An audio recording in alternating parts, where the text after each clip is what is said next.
സിൻഡിക്കേറ്റിന്റെ അധികാരം ഉപയോഗപ്പെടുത്തി. ഇപ്പോൾ സിൻഡിക്കേറ്റിന്റെ അധികാരം നിയമപരമായി ഉപയോഗപ്പെടുത്തിയതിനെ ഇപ്പൊ ഗവർണറെ ഉപയോഗപ്പെടുത്തിയിട്ട് ഭീഷണിപ്പെടുത്തുകയാണ്.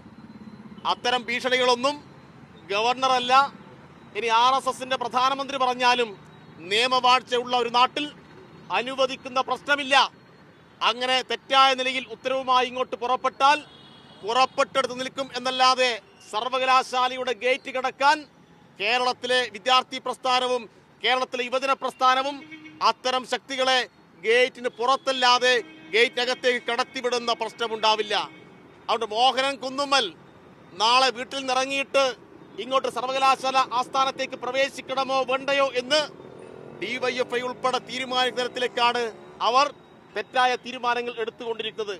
അത്തരം ആളുകളോട് ഞങ്ങൾക്കൊന്നുകൂടി ഓർമ്മപ്പെടുത്താനുള്ളത്, തെറ്റായ നിലയിൽ നിയമവിരുദ്ധമായ നിലയിൽ നിങ്ങൾക്ക് അധികാരമില്ലാത്തിടങ്ങളിൽ നിങ്ങൾ ഇടപെടാൻ വേണ്ടി ശ്രമിച്ചാൽ അവരെയെല്ലാം തെരുവിൽ തടഞ്ഞുകൊണ്ട് തന്നെ ഈ നിയമം സംരക്ഷിക്കാൻ ആവശ്യമായ ഇടപെടലുകൾ DYFI നടത്തും എന്നാണ് ഈ സന്ദർഭത്തിൽ പറയാനുള്ളത്.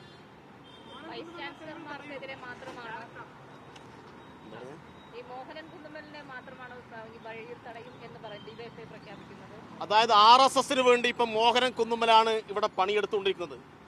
RSSന്റെ ഏജന്റായിട്ട്, RSSന്റെ അടിമയായിട്ട് ഒരു സർവകലാശാലയുടെ വൈസ് ചാൻസലർ അധപ്പതിക്കുകയാണ്. എന്താ ഇപ്പൊ അയാൾക്ക് പണി? RSSന്റെ പ്രാദേശിക പരിപാടികൾ ഓടി നടന്ന് ഉദ്ഘാടനം ചെയ്യുക.